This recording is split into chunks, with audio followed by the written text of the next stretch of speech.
Welcome, one and all, to Unitarian Universalist Fellowship, those gathered here and those on Zoom. This morning, we will be exploring a little bit about our roots. Our visiting minister is not in the room. He had hoped to be. However, he is recovering from COVID, so he will be joining us on Zoom from the Sacramento area. So because of that, after the Offertory, wonderful music, another selection from our musicians, we will be darkening the room and settling up. And at that point, you can either help on darkening the room or say hi to your neighbors. So we are a fellowship of open minds, loving hearts, and welcoming hands. And as such, we acknowledge that we are on the unceded ancestral lands of the Wiyot people who stewarded these lands for eons. We try to learn from their example and honor their legacy and make small amends for our use today. Now, Unitarian Universalism is, most of you know, it's a combined word, right? Well, in the 60s, two very liberal denominations from a Christian background merged to form Unitarian Universalism. Today, we will be hearing more from about the Universalist side of this merger, if you will, and its promise for the future and love between one another and honoring the earth. So with that, we will enter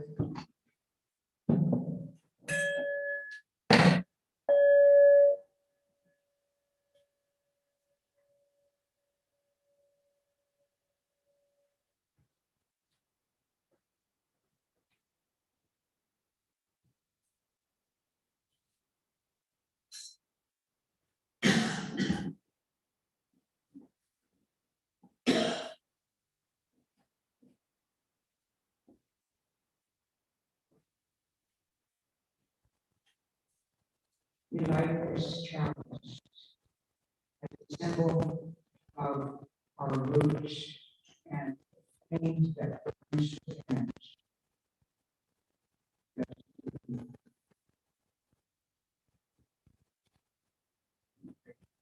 This morning, it is with deep regret that we distinguish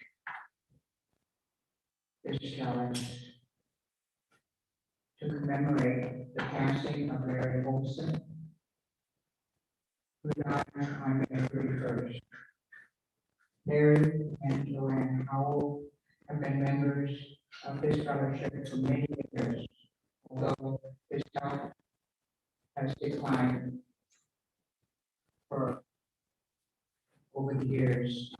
We send loving energy to Larry Olson, to Joanne Hull, and those families. We will no longer hear the sound of his voice or see his smile. We light a candle to commemorate his life.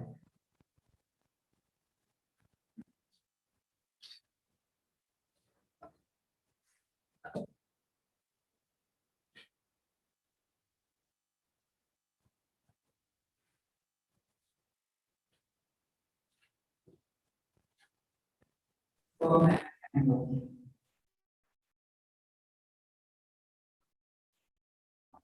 we relight our chalice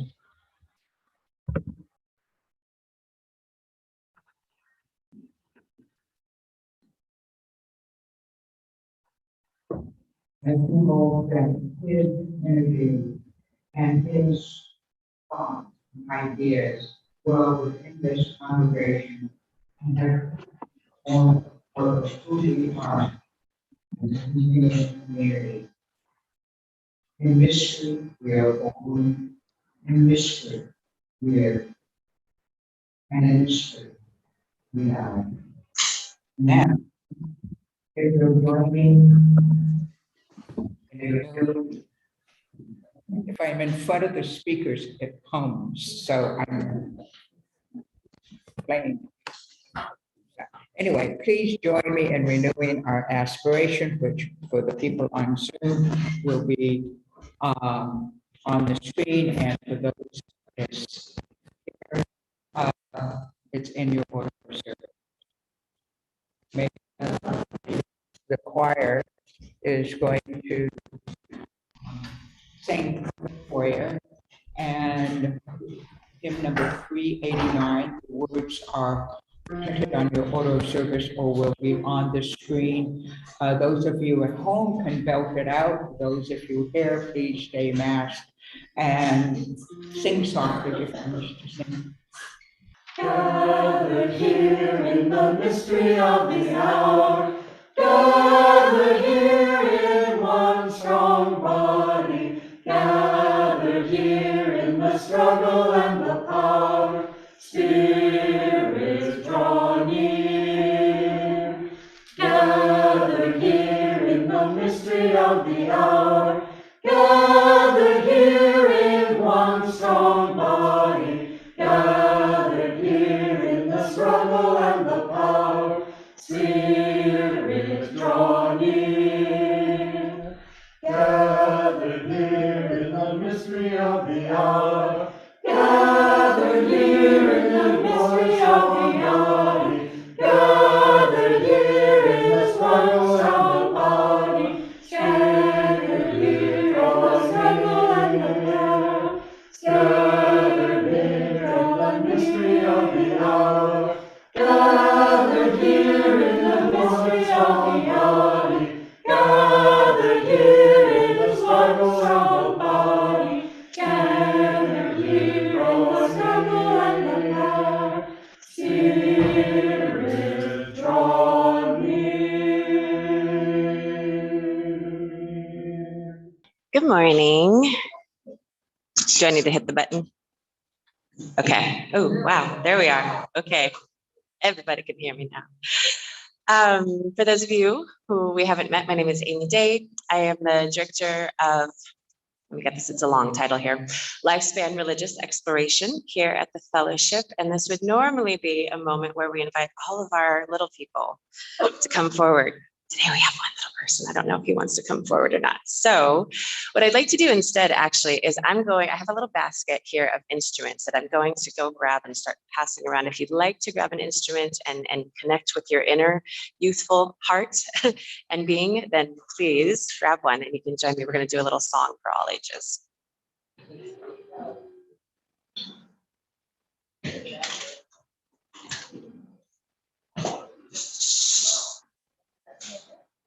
Okay, so one of my aspirations here for our fellowship, there's a few UU congregations in existence that do like a summer camp situation. I don't know if any of you, I grew up in the Protestant denomination, so there was, I went to Vacation Bible School as a kid. Did anybody do that?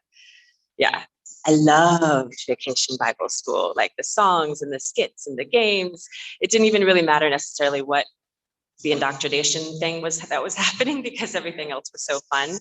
So I would love to eventually, it's on the bucket list for next year, start thinking about how we can have a UU youth camp here for our local community, instilling UU values with games and songs. So I have been inspired by a congregation in Oakland that has Chalice Camp. And so this is a song that Layla Ibrahim wrote for their Chalice Camp. And so we're going to do it together now. So let me play it once. Does everyone have an instrument that wants one? I'll just play it and sing it, and then please join me in singing along and with an instrument on the second round. Okay, here we go. Oh, and just a trigger warning here, this song does use the word God, so I just want to let you know, insert whatever languaging suits you best. So, okay.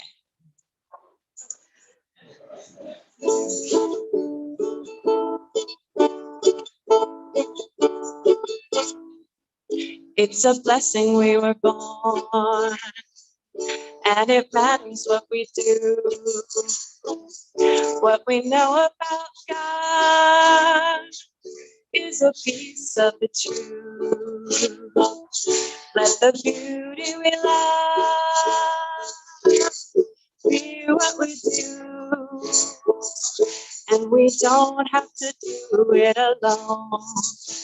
Yeah, it's a blessing we were born, and it matters what we do,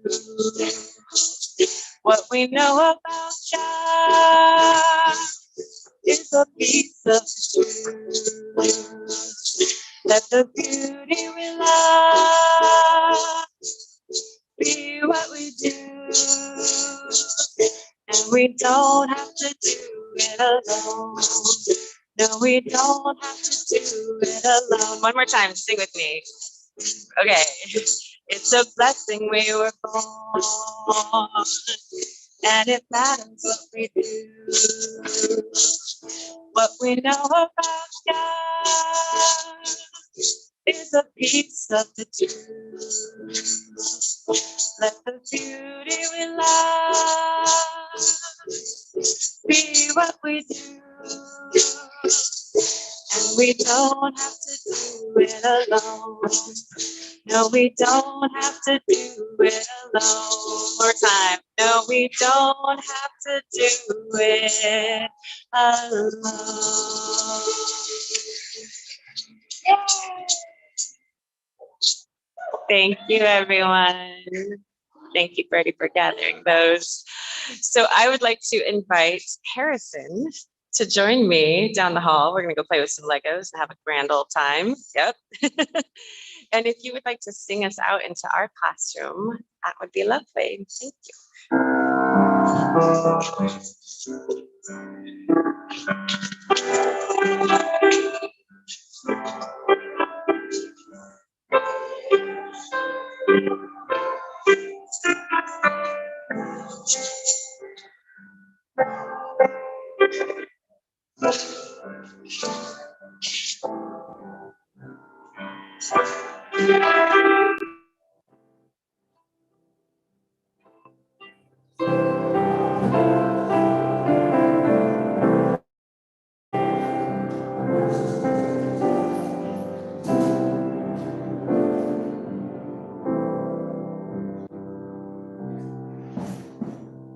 Okay. Now we've come to the point of the service in which we share our joys and concerns.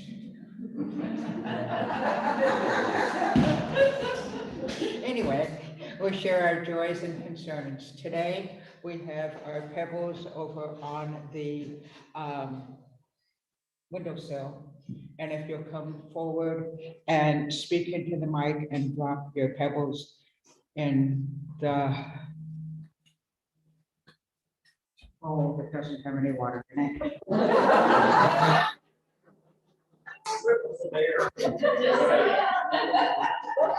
Drop them gently, please. And for those of you at home, please send your joys and concerns via the chat to everybody, right? Okay. And I invite you to be brief, share from your heart a joy or a concern. And this is a memory, a fond memory of my stepfather, Wallace Edward Akioka Mokane. He was a wonderful musician. He was also a very good physicist.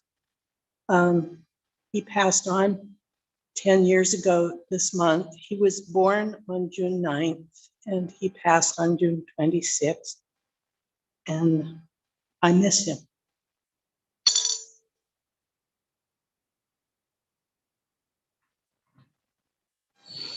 Hi, I'm Debbie, and This week, I've had my dear, dear friend, Janet, come and stay with me. And we've had some lovely weather to enjoy, and now we get to enjoy true Humboldt weather. So thanks to that.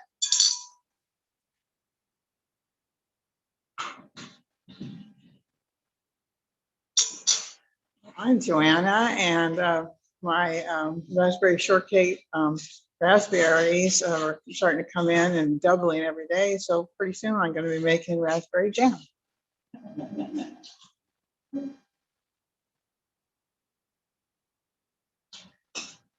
My name is Beverly, and I have to tell you, my heart just soared this morning when I walked in and saw my wonderful friend Jocelyn Tipple here, and I finally get to meet her lovely Linda. It gave me great joy. And this is a pebble of appreciation for the youth who did such a wonderful job yesterday, the March for Our Lives from the Arcata Plaza to the Old Creamery. They just did a fantastic job. There's hope. Hello, my name is Scarlett Tripsmith, and me and Anna Bressers are running around doing all the fun tech stuff today. And we are here to share with you the Zoom joys and sorrows. So, thank you to Laurel, Beverly, and Sina for yesterday's display of the HUUF Climate Action and Black Lives Matter banners in Eureka yesterday at our usual location. And it was rainy, so thanks guys. And that was from Chip Sharp. And from Stephen Satong, dropping a stone for Larry Olson, who passed away recently. From Reverend Jamal Tharp, thank you, Amy Day, for a beautiful gathering yesterday at HUUF. I enjoyed our time together, everyone sharing, and Sandy Lynn and her beautiful ministry in presence, bringing her musical talent of song, lyrics, and ukulele splendor. Thank you. And this is for all the joys and sorrows that the Zoom folks keep close to themselves at this time. Thank you. And the choir now is hanging out in the foyer. My life goes on in endless song of others' lamentations. I hear the clear, though far off hymn that hails a new creation. No storm can shake my inmost core. To that rock I'm clinging, since love is Lord of heaven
storm can shake my inmost heart, while to that rock I'm clinging, since love is born of heaven and earth.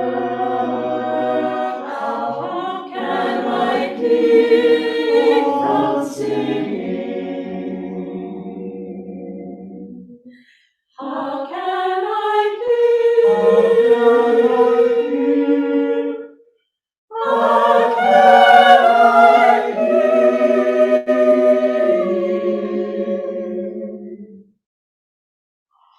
from singing? From singing.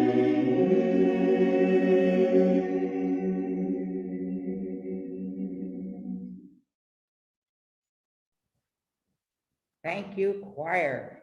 You are phenomenal. Even if you're singing from the other room, it's so great to hear and see you. So now, come to the point of the offertory. Because of COVID, we're not passing the basket in the room. There should be a basket at the back if you wish to donate to the fellowship. And we realize this is your fellowship. And we need the support of everyone here to continue to have beautiful music, speakers, and a place to gather together. We need to nourish the soil in which we live. And there's a slide for the things on how you can do it on Zoom. And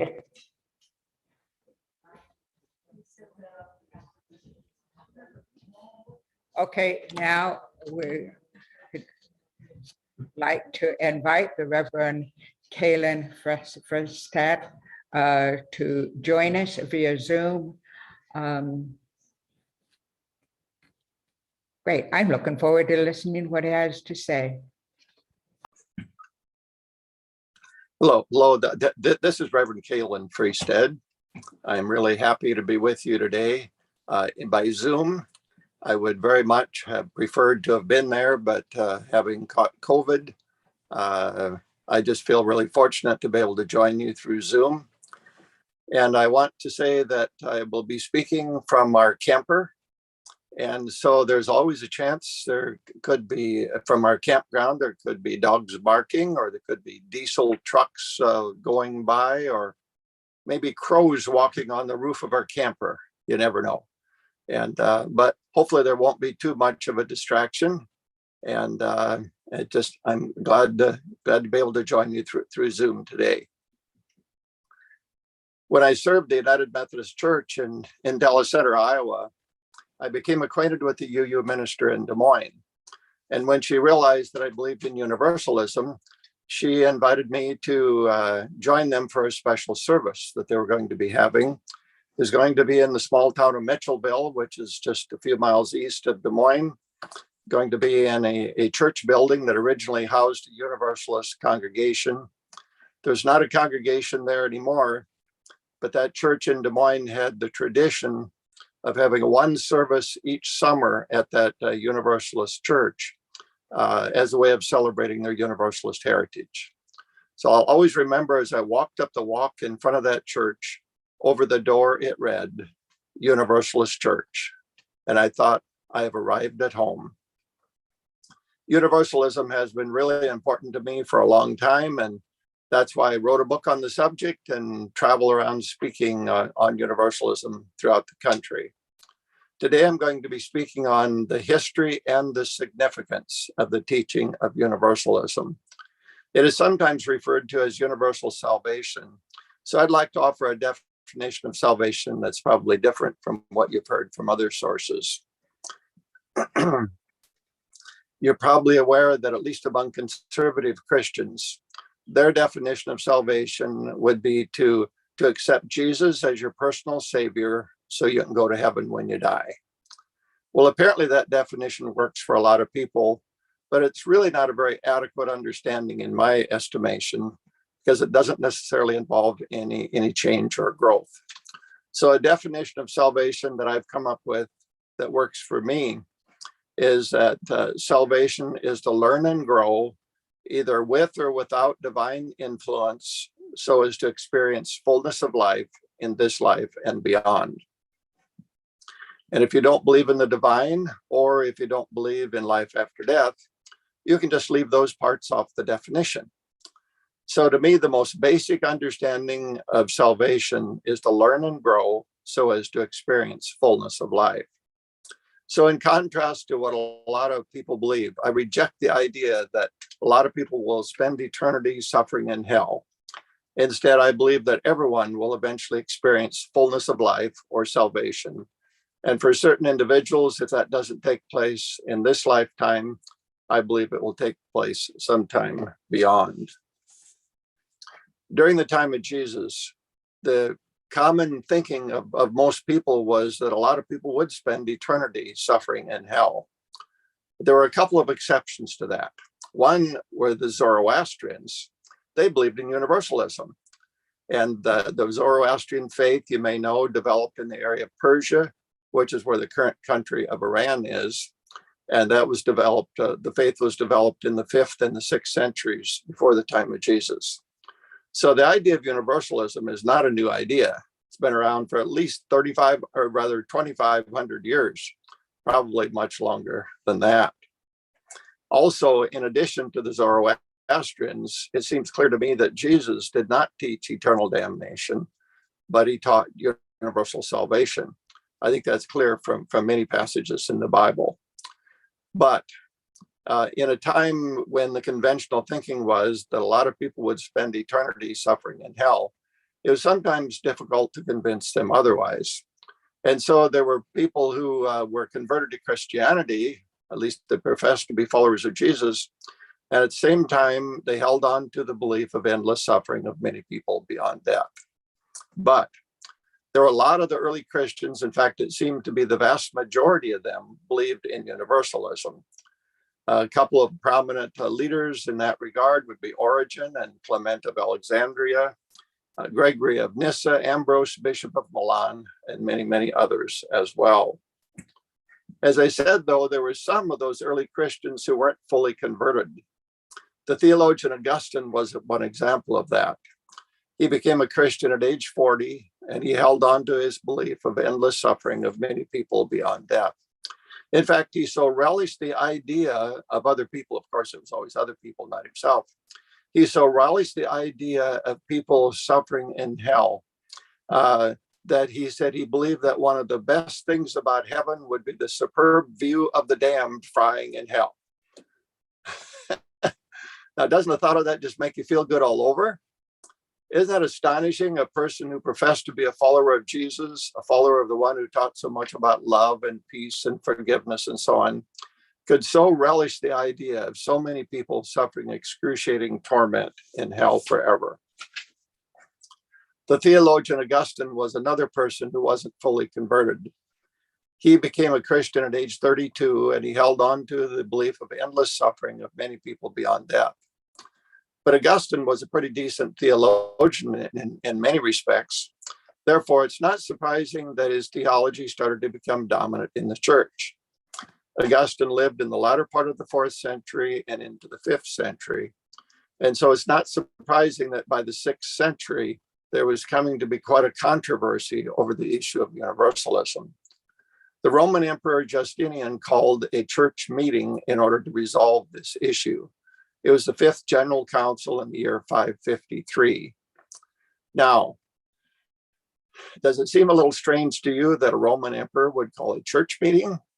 Well, it makes perfect sense when you think about the fact that emperors like to control people. Isn't that a given? Emperors like to control people. And they had learned, even before that apparently, that threatening people with eternal damnation was a foolproof means of controlling them. You see, if you can convince people that there's a possibility of spending eternity in hell, you've got them where you want them. you can convince them to do anything you want by threatening them with eternal damnation. But the problem was they were having trouble controlling those free-spirited universalists. They could threaten them with unending hell all they wanted, and they didn't take it seriously. So the emperor allied himself with the hellraisers of the day, the people who advocated the teaching of unending suffering of people in hell. And together they pushed through a resolution which abolished the teaching of universalism. Now, with all of the powers of the church and the state against the teaching of universalism, it's not surprising that it died out or went dormant or went underground after that. And that lasted a long time, really about 1,000 years. But you can't suppress the truth indefinitely, right? Eventually it will come bubbling up someplace. And that's what happened about 300 years ago. It really started more than 300 years ago, but it was about 300 years ago that it started to become a strong movement once again. John Wesley, who was the primary organizer and leader of the Methodist movement back in the 18th century, he had a close association with a group of Christians called the Moravians. Now, the Moravians were Universalists. Isn't that wonderful? And but Wesley in those early years disagreed with them. He argued strenuously against them, but he continued his lifelong association with the Moravians, and it seems that they eventually wore him down because Wesley too came to believe in universalism later in his life. Now, I love to tell United Methodists that Wesley eventually came to believe in universalism. And that is because in the United Methodist Church, the most conservative people are most likely to reject the teaching of universalism. At the same time, they can often be heard to say, let's go back and reestablish the teachings of John Wesley. And I say, yeah, let's do that. After all, he eventually came to believe in universalism later in his life. The American colonies proved to be particularly fertile ground for the spread of the teaching of universalism. George de Benneville came over from France in 1741. He was a physician, and he did quite a bit to spread the teaching of universalism in eastern Pennsylvania and in New Jersey and in Maryland.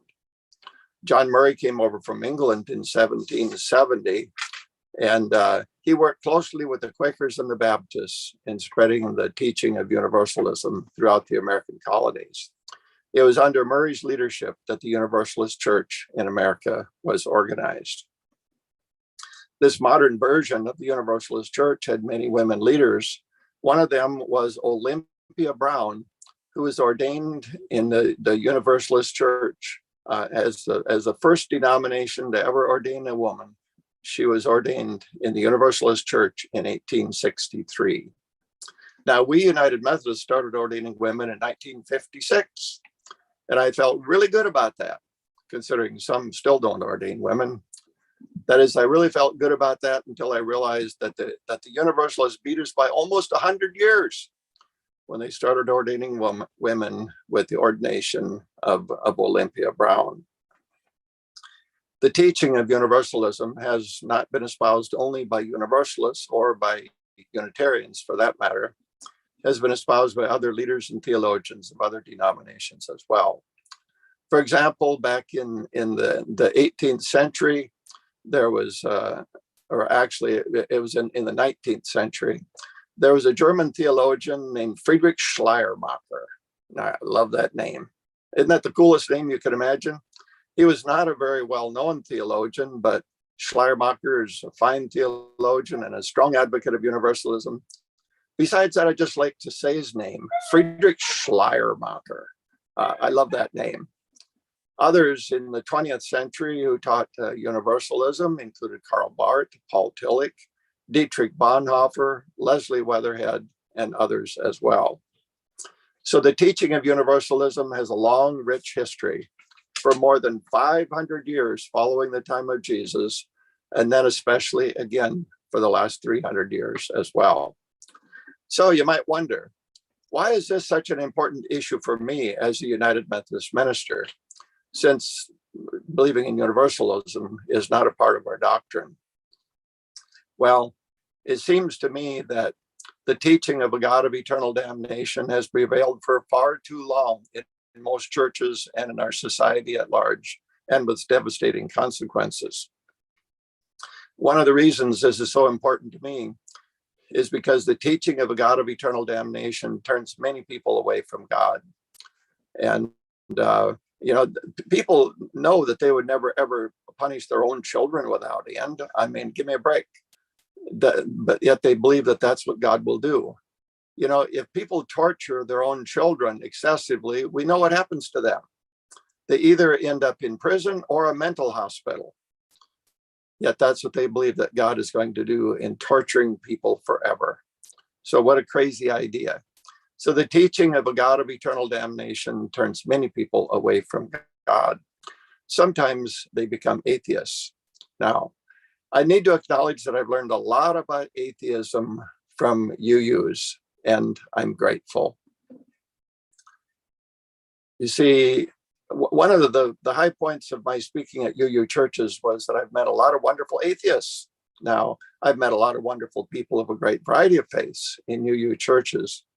But for some of them, they find atheism to be a thoughtful, responsible, mature way to approach life, and it works for them. For people for whom atheism works, I really don't have a difficulty. In other denominations, though, when people become atheists, it often is not such a positive thing. That is because they sometimes still have in the back of their mind the possibility of spending eternity in hell. And if there's no God to rescue them from that plight, then that can sometimes lead to despair and meaninglessness. In many, many churches, there are some of the members who attend only at Christmas and Easter, and there's a good reason for that. Christmas and Easter are 2 times a celebration, and on those 2 occasions, there's little danger that anybody's going to talk about a God of eternal damnation. You see, these people aren't too lazy to get up and go to church the rest of the year. It's out of self-preservation. They've heard more damnation teaching than they care to hear about, and they're not going to put up with it anymore. So they stay away from church except for Christmas and Easter, those 2 times of celebration, when there's little danger that anybody's going to talk about a God of eternal damnation. Then there's pretty close to half of our population that don't go to church even at Christmas and Easter. I've talked with an awful lot of the unchurched people, and they so often bring up the idea of eternal damnation that it obviously is an issue that weighs heavily upon them. And therefore, they're hoping that somebody will help make a rebuttal against the teaching to tell them that it ain't so. But in many cases, the people aren't aware that there are churches that teach hope instead of damnation, that teach love instead of judgment. And so they drop out of church altogether. We all want to make the world a better place. And this is what motivates me more than anything else to travel around the country speaking on universalism. We all want to make the world a better place, but we're not likely to accomplish very much in that regard, as long as the teaching of a God of eternal damnation continues to prevail in most churches and in our society at large. And that is because what people believe about God has a powerful and a direct influence on how they live their lives. If people believe that God is judgmental and condemning and cruel, it's very, very easy to justify living according to those standards themselves. It's like the old song, One Tin Soldier goes, "Go ahead and hate your neighbor. Go ahead and cheat a friend. Do it in the name of heaven. You can justify it in the end." Sadly, I see people in our own country and around the world every day seeking to justify evil behavior in the name of heaven, in the name of God. And it's much easier to do that if we believe that God is judgmental and condemning and cruel. On the other hand, if we believe that God is loving and kind and merciful and gracious and patient, then we're much more likely to live according to those standards. I believe this is of enormous significance. I believe that if we're going to change the world for the better, perhaps the most important single thing that we need to do is to change people's perception of God. That is because people's perception of God has a powerful and a direct influence on how they live their lives. There's a man named Robert Short who wrote a book called Something to Believe In. And in that book, he says that people tend to resemble the gods they serve. I think that's profound. What people believe about God has a powerful and direct influence on how they live their lives. So what we need to do is to help people to rise above being judgmental and cruel in order to change the world through love. During the Civil War, Abraham Lincoln was sometimes criticized because he loved his enemies too much. He was told, you shouldn't love your enemies, you should seek to destroy them. To which Lincoln replied, do I not destroy my enemies when I make them my friends? Isn't that powerful? Do I not destroy my enemies when I make them my friends? Abraham Lincoln was a Universalist. He believed in the power of love and the preciousness of each individual. And so he could love even his enemies. And what a difference that made in how he lived his life. It seems to me that we who also believe in Universalism are called to live the same way, to rise above being judgmental and cruel in order to transform the world with love. So we who believe in Universalism have a wonderful and a powerful message to share with the world. Again, Robert Short, in his book entitled Something to Believe In, he says that there is too much at stake for us to allow ourselves to be intimidated by the wrathful self-righteousness of the hell-raising gloomy doomies. What a mouthful, huh? There is too much at stake for us to allow ourselves to be intimidated by the wrathful self-righteousness of the hell-raising gloomy doomies. Then he goes on to say, therefore, our witness to them should be just as aggressive and unambiguous as theirs has been to us. Fundamentalists can be intimidating, can't they? They go around quoting the Bible and asking people whether or not they're saved. So they can be intimidating. But I say, let's not be intimidated by them. After all, we are the ones with the good news.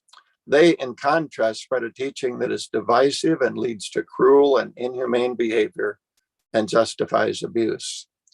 With their understanding of things, it is really no big deal to torture people, whether at Guantanamo Bay or wherever. After all, they believe that God tortures people or will torture people forever. And if it's okay for God to torture people, surely it must be okay for us to do it. Besides, the torture that we might inflict upon others, whether it's waterboarding or whatever, is nothing compared to the torture that they say that God will inflict upon people forever in a literal lake of fire. So we who believe in the power of love and who believe in Universalism, who believe in the preciousness of each individual, have a wonderful message to share with the world. So it's important that we not be intimidated.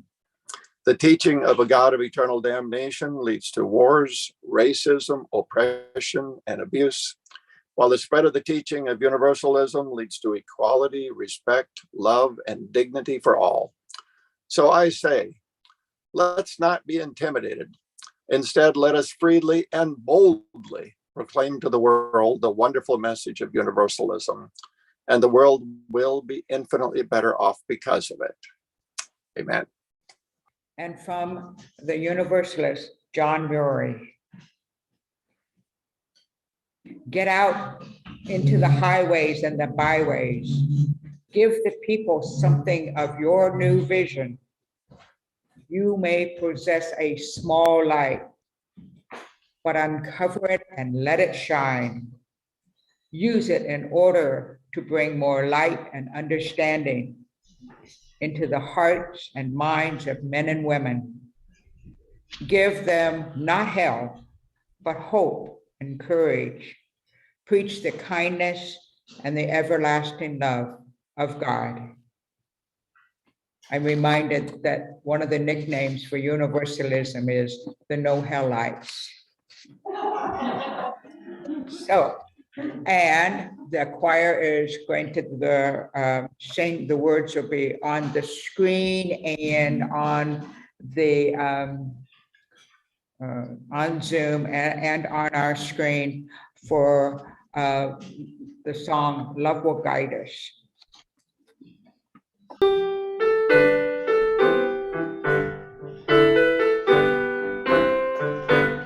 Love will guide us, Jesus guide us, hope and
from Jose Blue, to whom I think my partner Joe is distantly related. If we agree in love, there is no disagreement that can do us any injury. But if we do not, no other agreement can do us any good. Let us endeavor to keep the unity of the spirit in the bonds of peace. Blessed be. And now, if you will virtually or whatever, reach out to your neighbor as we sing.